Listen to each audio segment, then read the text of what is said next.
Hello, everybody. I'd like to welcome you this evening, and I just want to thank you for coming out.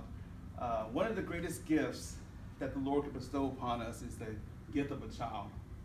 Unfortunately, the best plans and intentions that we have for that child to thrive and be everything they want doesn't always work out. As a result of some circumstances that they're born into, they can be considered underachievers. According to the National Center for Children in Poverty, 15 million children, 21%, live under the federal poverty threshold. 42% live in a society where their incomes doesn't meet their needs. They need twice as much as they need.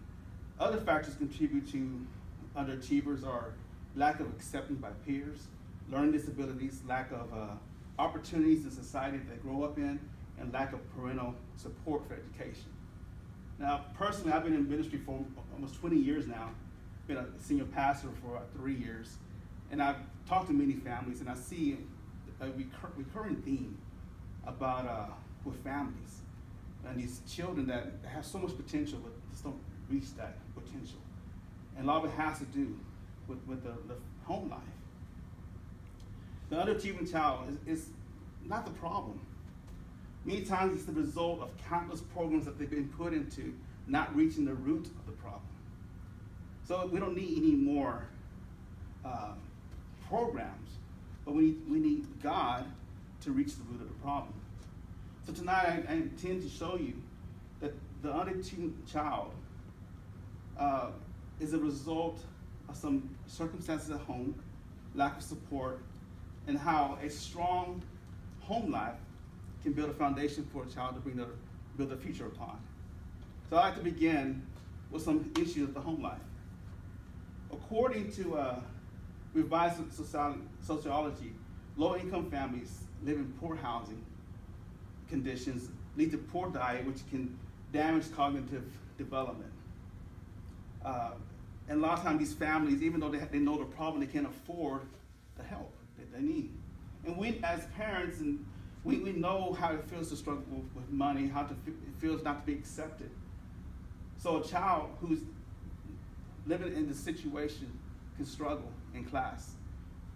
And the second part, when they don't feel accepted by their peers, it can damage the self-esteem, take away all the motivation to do better. And then you have the lack of support from the family. Sometimes the education level of a parent is not where it needs to be, and they can't help the child. And there are times when these children, they struggle and they get frustrated. Which brings me to my second point, learning disabilities. Whether diagnosed or undiagnosed, a child can shut down through frustration. And the parent of a child can have the same frustration, and it can just bring tension at the home. There's a story of an AB student diagnosed with ADHD who was off their Adderall medicine because of the side effects. Where the teacher wanted to take them out of the program because they couldn't focus, they couldn't finish any task. A child who's undiagnosed with any learning disability may just get frustrated and think they're dumb, think that they don't fit in, that something's wrong with them. And the parents can feel the same frustration and might even give up on the child itself. And then there's those children who don't have a learning disability, but they learn differently from kids. Educational resources have debunked many underachieving myths, which boils down to one size doesn't fit all. Many children are different. Whether diagnosed with disability or not, it still comes down to support of the family and finances. Which brings me to my final point. A family that works together tend to provide a stronger foundation for the children to grow their life upon.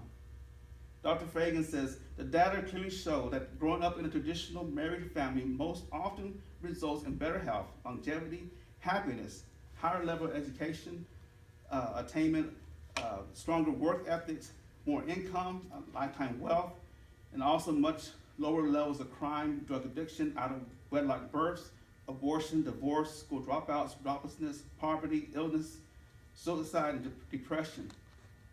Sign me up. Those are good things, but that comes from a strong family.